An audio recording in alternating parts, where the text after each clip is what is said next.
시간을 함께 기도하는 시간 갖도록 하겠습니다. 오늘 시간 기도할 때는 우리 시간을 선포하는 시간 좀 가졌으면 좋겠는데요. 무언가에 묶여 사는 사람들이 얼마나 많이 있습니까?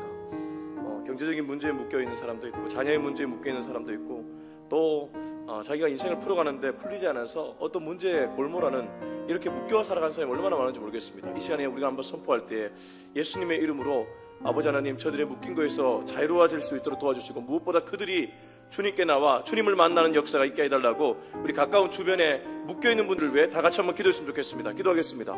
하나님 아버지, 이 시간에 주님 앞에 나아갑니다.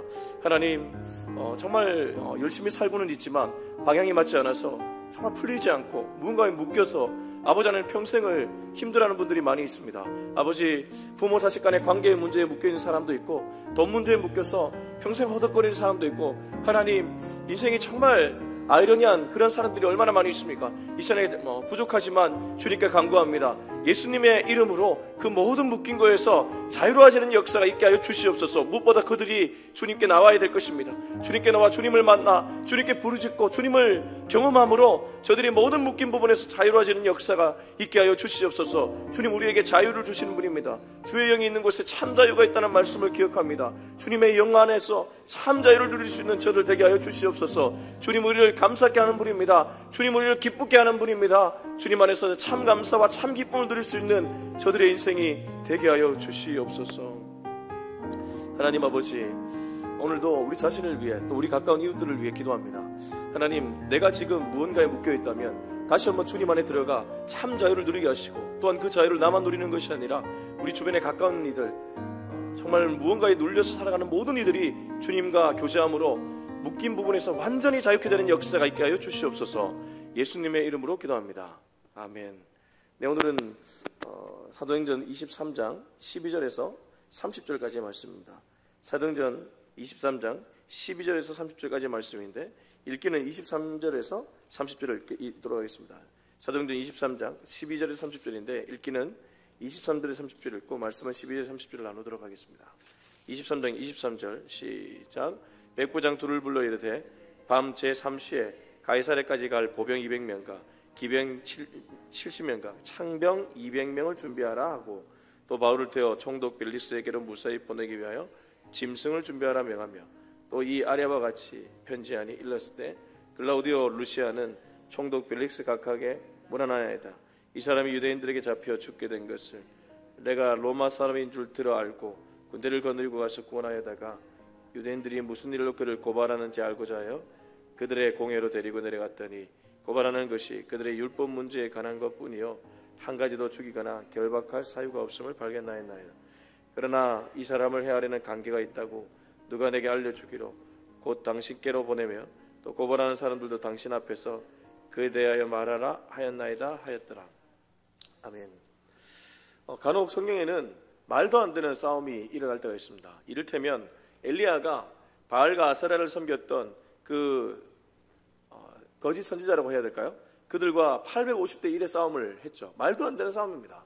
어떻게 850명과 한 명이 싸웁니까? 그리고 다윗과 골리앗의 싸움도 마찬가지입니다. 다윗은 그냥 소년입니다. 골리앗은 블레셋 최고의 장수였습니다. 또 가나안 전쟁을 일으켰을 때 이스라엘과 가나안 그 군인들 사이의 싸움도 마찬가지입니다. 사실 누가 봐도 현실적으로는 불가능한 싸움입니다. 그런데 여러분들은 다 결과를 알고 있습니다. 누가 이깁니까? 엘리야가 이겼습니다. 다윗이 이겼습니다. 이스라엘이 이겼습니다. 그러나 정확하게 말하면 엘리야가 이긴 것도 아니고 다윗이 이긴 것도 아니고 이스라엘이 이긴 것도 아닙니다. 하나님이 이기셨습니다. 그러면 우리가 살아가는 세상에서 우리가 누구를 의지해야 될지는 명약관화합니다. 하나님을 의지해야 될 줄로 믿습니다. 오늘 40여 명이 바울 하나 죽이려고 득달같이 달려듭니다. 죽일 수 있을까요? 자, 말씀 보겠습니다. 이 12절에서 13절입니다. 시작. 나리샘에 유대인들이 당을 지어 맹세하되 바울을 죽이기 전에는 먹지도 아니하고 마시지도 아니하겠다 하고 이같이 동맹한 자가 40여 명이더라. 40여 명이 동맹을 했습니다. 사람 하나 죽이겠다고 동맹하는 것도 우스꽝스러운데, 심지어 이들이 지금 뭘 하고 있습니까? 죽이기 전에는 뭘 한다고요? 먹지도 않고 마시지도 않겠다. 금식이 이럴 때 하는 것입니까? 금식은 하나님 앞에 중요한 문제를 갖고 나가서 정말 응답받겠다는 일사가고 결사를 하면서 나아갈 때 금식을 하는데, 지금 이들은 유대인 하나 죽이자가 바울 하나 죽이겠다고 결사각오하면서 40명이 동맹까지 맺었다고 합니다. 너무나 안타까운 장면인데 한 가지는 배울 수 있네요. 우리 그리스도인들도 이 잘못된 방향이긴 하지만 때로는 이렇게 좀 열정적으로 삶을 살아갈 필요가 있다는 것이죠.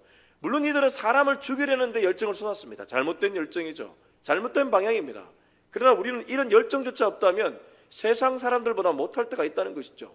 그리스도인이 그냥 피해 다니는 사람 아닙니다. 직장에서 최선을 다해 일하는 사람들이 그리스도인 줄로 믿습니다.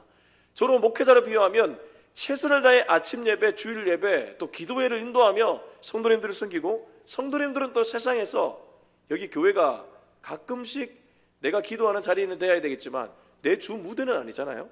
우리가 살아낼 주 무대는 세상 한가운데인 줄로 믿습니다. 근데 아무튼 이렇게 40명이 득달같이 달려들었습니다. 그들은 유대인 바울 한 명 죽일 수 있을까요? 자, 14절 15절입니다. 시작. 대제사장들과 장로들에게 가서 말하되 우리가 바울을 죽이기 전에는 아무것도 먹지 않기로 굳게 맹세하였으니 이제 너희는 그의 사실을 더 자세히 물어보려는 척하면서 거기와 함께 천부장에게 청하여 바울을 너희에게로 데리고 내려오게 하라. 우리는 그가 가까이 오기 전에 죽이기로 준비하였노라 하더니.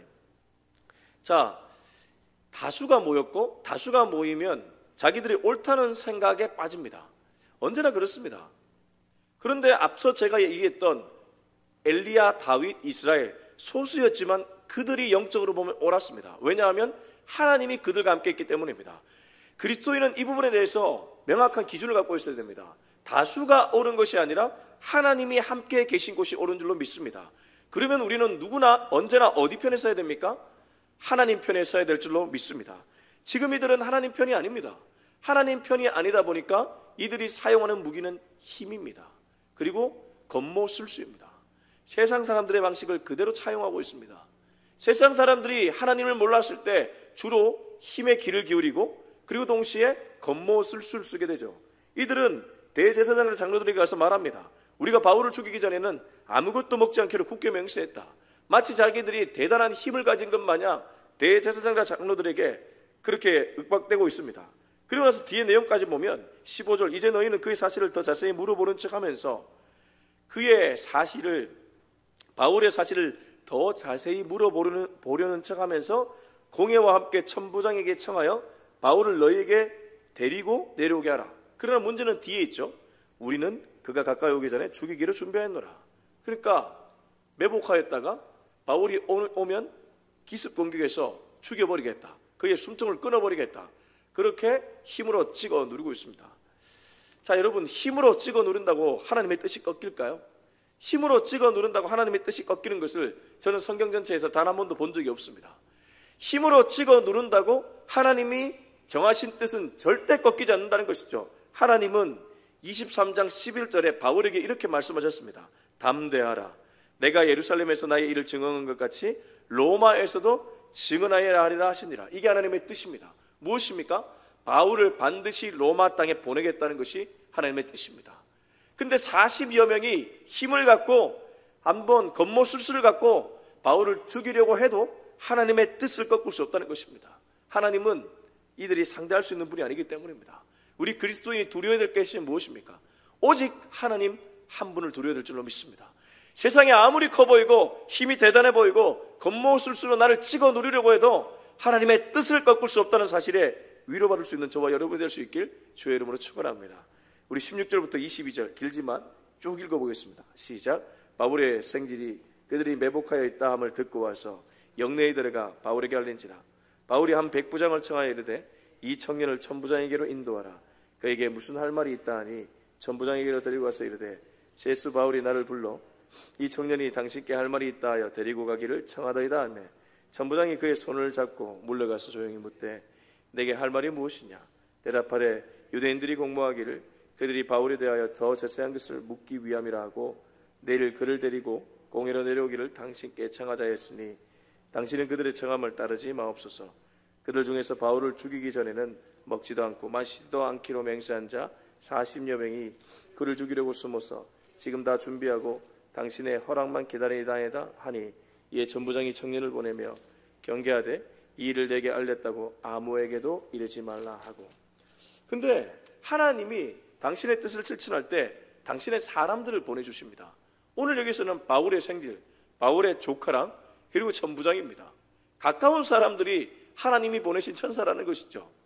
가끔은 가까운 사람들 때문에 하나님의 뜻이 막아지는 걸림돌이 될 때도 있지만, 그러나 하나님은 또 가까운 사람들을 통해 일한다는 것입니다.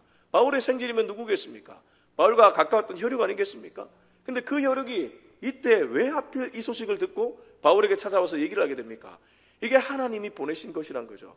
우리가 이 구절을 읽을 때 그냥 육으로만 읽으면 안 됩니다. 영적으로 이 밑에 깔려있는 하나님의 손길을 읽어내야 될 줄로 믿습니다. 우리 삶도 마찬가지입니다. 육으로 보면 그냥 사람 만나는 것 같고 그냥 무언가 일을 경험하는 것 같지만, 영적으로 보면 하나님이 뒤에서 배후에서 역사하고 계신 줄로 믿습니다. 자, 16절, 바울의 조카 생질이 그들이 매복하여 있다함을 듣고 와서 영내에 들어가 바울에게 알린지라. 이 소식이 바울의 귀에 들어가게 되었습니다. 비밀 없습니다. 40여 명이 총궐기대를 해서 바울을 죽이겠다고 그렇게 엄포를 내렸지만 결국 이 소식은 지금 영내에 있는 바울에게 다 들어가게 되었습니다. 자, 근데 바울이 여기서 분노하지 않습니다. 자기를 죽이겠다고 40여 명이 맹세했으면 때로 두려워하고 때로 분노해야 되는데, 이미 그날 밤에 바울은 하나님의 음성을 들었기 때문에, 하나님의 뜻을 알았기 때문에 두려워하지 않고 오히려 일을 진행해 나갑니다. 그게 바로 백부장을 통해 천부장에게 얘기해 주는 것이죠. 17절, 바울이 한 백부장을 청하여 이르되 이 청년을 천부장에게 인도하라. 그에게 무슨 할 말이 있다 하니 자기 조카를 천부장에게 보내줍니다. 그리고 천부장에게 데리고 가죠. 백부장이 18절, 천부장에게로 데리고 와서 이르되 제수 바울이 나를 불러 이 청년이 당신께 할 말이 있다 하여 데리고 가기를 청하더이다 하며, 이 백부장은 영문 모르는 사람입니다. 그러니까 제수 바울이라는 표현을 쓰죠. 그러니까 그는 그냥 제수 바울이 이 청년을 보내려고 하니까 나는 심부름을 할 뿐입니다. 그런데 우리는 여기서도 놓치지 말아야 될 것이 있습니다. 하나님이 한 사람 한 사람을 다 사용하셔서 바울을 보호해 주고 있는 것입니다. 바울의 생질, 바울의 조카, 그리고 주변에 있었던 백부장, 그리고 천부장. 자, 천부장을 만나게 됩니다. 천부장이 그의 손을 잡고 물러가서 조용히 묻되 내게 할 말이 무엇이냐? 사람들이 있으니까 이 청년이 기니 할 말이 있다 하니 조용히 아마 끌어내서 내게 할 말이 무엇이냐? 라고 물어봅니다. 20절, 대답하되 유대인들이 공모하기를 그들이 바울에 대하여 더 자세한 것을 묻기 위함이라 하고 내일 그를 데리고 공회로 내려오기를 당신께 청하자 하였으니, 앞에 있었던 바울에게 보고했던 얘기를 그대로 얘기해 줍니다. 21절, 이게 가장 중요한 말씀이죠. 당신은 그들의 청함을 따르지 마옵소서. 자, 여기서 우리는 바울의 생질, 바울의 조카가 이 얘기를 하는 것은 당연합니다. 바울 편이니까요.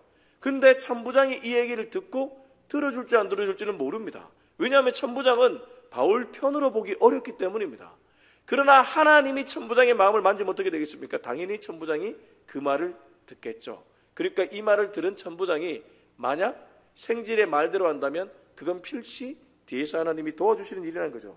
당신은 그들의 청함을 따르지 마옵소서. 그들 중에서 바울을 죽이기 전에는 먹지도 않고 마시지도 않기로 맹세한 자 40여 명이 그를 죽이려고 숨어서 지금 다 준비하고 당신의 허락만 기다려나이다 하니, 이게 거짓말인지 진짜인지 분별하지도 않고 천부장은 오히려 이 말을 믿습니다. 하나님이 역사하고 있다는 증거입니다. 이에 천부장이 청년을 보내며 경계하되 이 일을 내게 알렸다고 아무에게도 이르지 말라 하고, 그렇게 해서 생질은 보내지고 천부장은 마음속에 생각을 갖게 됩니다. 자, 이런 사람 한 명의 마음 하나하나 다 움직이는 것이 하나님의 지금 섭리임을 우리는 잊지 말아야 될 것입니다. 자, 23절 24절 읽어보겠습니다. 시작. 백부장 둘을 불러 이르되 밤 제3시에 가이사랴까지 갈 보병 200명과 기병 70명과 창병 200명을 준비하라 하고, 또 바울을 태워 총독 벨릭스에게로 무사히 보내기 위하여 짐승을 준비하라 명하며. 근데 저는 이 부분에서 참 하나님의 그 바울을 보호해 주려는 너무나 아름다운 섭리가 다시 한번 읽혀졌습니다. 자, 그들이 먹지도 않고 마시지도 않으며 40여 명이 마치 매 눈을 갖고 매복해서 바울을 죽이려고 하고 있습니다. 근데 천부장이 그냥 나이브하게 순진하게 그냥 바울을 보호해 줬다면 오히려 그들의 기습 공격에 바울이 죽을 수 있었겠죠. 그래서 천부장은 자기의 군사력을 다 동원합니다. 바울 한 명 죽이려고 40명이 동맹했는데 바울 한 명 살리려고 천부장의 모든 군대가 동원되고 있습니다. 하나님이 일하시는 거 보십시오. 이렇게 일하시고 있습니다. 참 멋집니다. 백부장 둘을 불러 이르되 밤제 3시에, 3시라는 것은 유대 시각이고 지금 시각으로 보면 플러스 6을 하면 저녁 9시입니다. 저녁 9시에 가이사랴까지 갈 보병 200명. 아니 보병이 200명입니다. 기병은 70명입니다. 창병은 200명입니다. 또한 몇 명입니까? 470명이 바울 한 명 보호하려고 옆에 호위무사같이 그렇게 지켜 그렇게 이제 도열을 했다는 것이죠. 이게 얼마나 놀라운 일입니까? 그리고 24절 바울을 태워 총독 벨릭스에게로 무사히 보내기 위하여 짐승을 준비하라 명하. 짐승까지 데리고 와서 맹수들을 데리고 와서 이들을 절대 바울을 공격하지 못하도록 확실하게 보호해주고 있습니다. 하나님이 보호해 주시면 이렇게 보호해 주신다는 것입니다. 여러분, 하나님이 보호해 주시면 내가 보호하는 것 아니요, 그거는 아예 상대가 안 됩니다. 바울이 만약 스스로 보호하려고 했다면 470명 군대 동원할 수 있습니까? 짐승 데리고 갈 수 있습니까? 안 된다는 것이죠. 하나님이 생질을 통해 듣게 하시고 또 바울의 지혜를 통해 천부장 만나게 하시고 그렇게 천부장에는 그 소식을 듣고 자기 군대 다 동원하게 하는 것, 이 모든 배후에 하나님의 섭리가 있습니다. 자, 25절에서 27절까지 읽어보겠습니다. 시작. 또 이 아래와 같이 편지하니 일렀으되 글라우디오 루시아는 총독 벨릭스 각하께 문안하나이다. 이 사람이 유대인들에게 잡혀 죽게 된 것을 내가 로마 사람인 줄 들어 알고 군대를 거느리고 가서 구원하여다가. 근데 25절에서 27절을 보면 이 천부장이 어느 선까지 도와주냐 하면 아예 만나는 벨릭스에게, 이 당시 유대 총독이거든요. 이제 천부장은 자기 손을 떠나 벨릭스 총독에게 보내는데 이 유대 총독 벨릭스에게 편지까지 써줍니다. 이런 호의를 베풀 필요가 뭐가 있냐 이 말입니다. 천부장 입장에서 이렇게 할 이유가 하등 없습니다. 그러나 그는 이렇게 하고 있습니다. 이걸 그러니까 인간적인 눈으로 어떻게 읽어낼 수 있냐 이 말입니다. 이거는 필시 하나님이 지금 일하고 있다는 증거라는 것이죠. 저도 그러고 보니까 지금 여기까지 온 것 자체가 하나님의 기적입니다. 제 힘으로 했다면 아무것도 할 수 없습니다. 저는 설해마을에 5평 난집되는 그냥 작은 공간에서 마이크도 없고 이런 강대상도 없었습니다. 물론 뒤에는 강대상이 있긴 했지만 처음에는 강대상 없이 보면도 하나 세우고 그냥 육성으로 설교하기 시작했습니다. 물론 지금도 부족한 것이 많지만 그러나 돌아보면 정말 하나님의 섭리고 은혜입니다. 제가 한 것이 아무것도 없습니다. 그냥 말씀만 전하고 그냥 하나님만 따라갔더니 하나님이 여기까지 오게 하셨습니다. 하나님이 앞으로도 그렇게 일하실 줄로 저는 확신하고 믿습니다. 저만 그렇게 했습니까? 여러분의 인생도 똑같은 줄로 믿습니다. 그럼 우리가 붙들어야 될 가치는 무엇입니까? 어떤 순간이 되더라도 하나님 편에 서자. 이것만 놓치지 않는 저와 여러분이 되었으면 좋겠습니다. 이렇게 해서 총독 벨릭스까지 편지까지 쓰게 됐는데 그러나 한 가지 이 천부장이 놓친 것이 있습니다. 27절 마지막 절 보십시오. 군대를 거리려고 와서 구원하여다가. 누가 누구를 구원합니까? 본인은 아마도 본인의 힘으로 바울을 구원했다는 생각을 가졌던 것 같습니다. 내가 로마 사람인 줄 들어 알고 군대를 거느리고 가서 구원하여다가. 세상 사람들이 일반적으로 생각하는 것이 이 방식입니다. 마일리지죠. 마일리지의 방식으로 생각하고 있습니다. 내가 했다. 내가 내 군대를 동원해서 그를 구원했다. 은근히 편지를 통해 벨릭스에게 자기 공로를 얘기해주고 있습니다. 이게 세상 사람들입니다. 아무리 하나님의 도구로 쓰임받고 있다고 할지라도 하나님을 모르면 이러한 고백을 한다는 것이죠. 바울이 어떤 고백이 있습니까? 내가 다른 사도보다 더 많이 수고하였지만 내가 한 것이 아니요 오직 하나님의 은혜로 된 것이라고 했습니다. 바울이 세운 교회가 얼마나 많이 있습니까? 바울이 세웠던 사람들이 얼마나 많이 있습니까? 그러나 그는 단 한 번도 그 교회와 그 사람들을 자기가 세웠다고 생각하지 않았습니다. 누가 세웠습니까?